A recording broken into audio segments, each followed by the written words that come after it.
Aujourd'hui, dans beaucoup de pays, les gens subissent violence, oppression, voire la mort à cause de leur foi. Les chrétiens sont victimes de 75% des persécutions religieuses. Le silence et l'indifférence de l'Occident face à ces faits sont suspects et déprimants.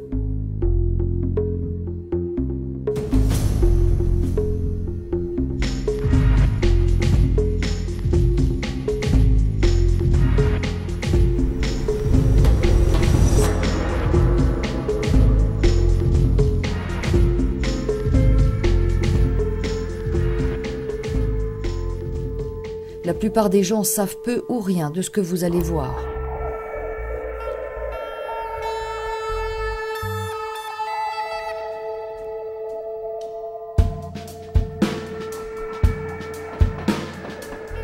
Le XXe siècle a connu des persécutions et bouleversements sans précédent où les régimes radicaux, tant de gauche que de droite, ont balayé le vieil ordre, prenant le christianisme pour cible.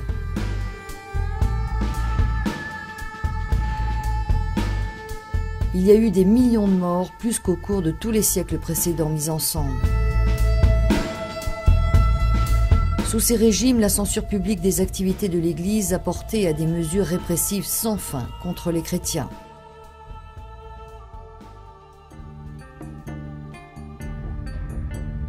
En Chine, évêques et prêtres continuent à disparaître mystérieusement. D'autres sont enlevés, placés en résidence surveillée ou emprisonnés, parfois pendant des décennies.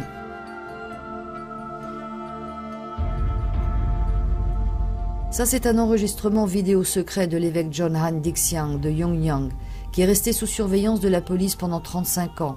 Monseigneur Han apparaît à un balcon avec des barreaux et lève en l'air une croix comme message de foi et en signe de défi.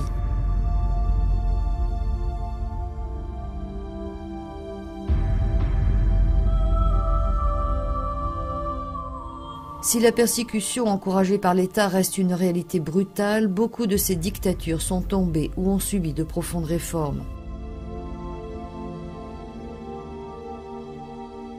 Ces pays ont bénéficié d'une liberté inimaginable pour les générations précédentes. Ailleurs, toutefois, leur écroulement a laissé un vide de pouvoir rempli par de nouvelles menaces à la liberté religieuse avec des conséquences souvent tragiques.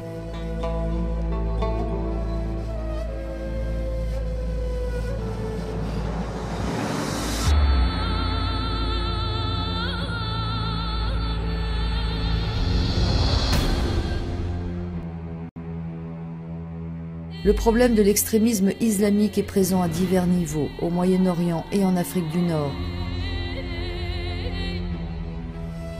Depuis le renversement récent de tant de régimes dans le monde arabe, les voix islamiques modérées ont fait peu de pas en avant contre les extrémistes, essayant de remplir le vide de pouvoir. Les chrétiens sont de plus en plus vulnérables et effrayés, et à raison.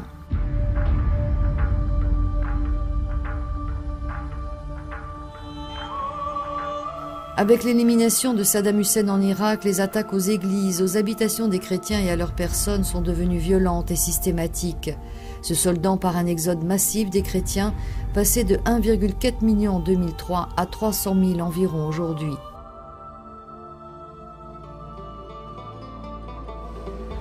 Des événements similaires ont lieu en Égypte, à une échelle mineure jusqu'à présent, et beaucoup craignent que la Libye et la Syrie suivent bientôt leur exemple.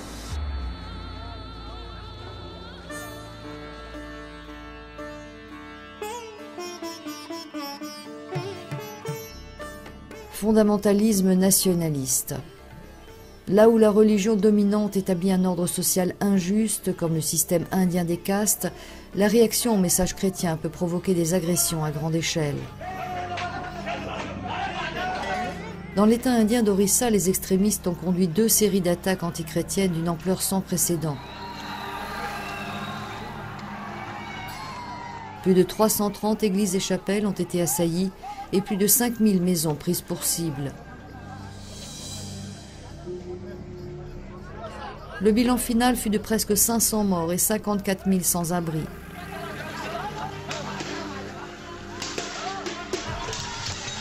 Une religieuse, sœur Mena, a été violée devant une foule hostile. Elle a ensuite prononcé ses vœux définitifs. Des épisodes de ce genre, il y en a eu en Malaisie, en Indonésie, au Pakistan, mais aussi au Sri Lanka des bouddhistes.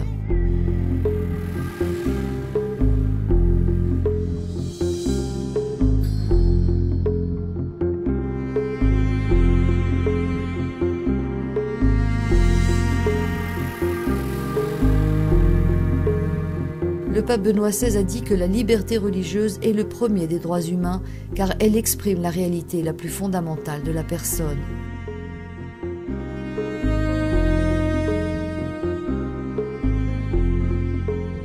En tant qu'association catholique de charité, Aide à l'Église en détresse est engagée dans le soutien à ces communautés et veille à ce que tous les persécutés ne soient pas oubliés.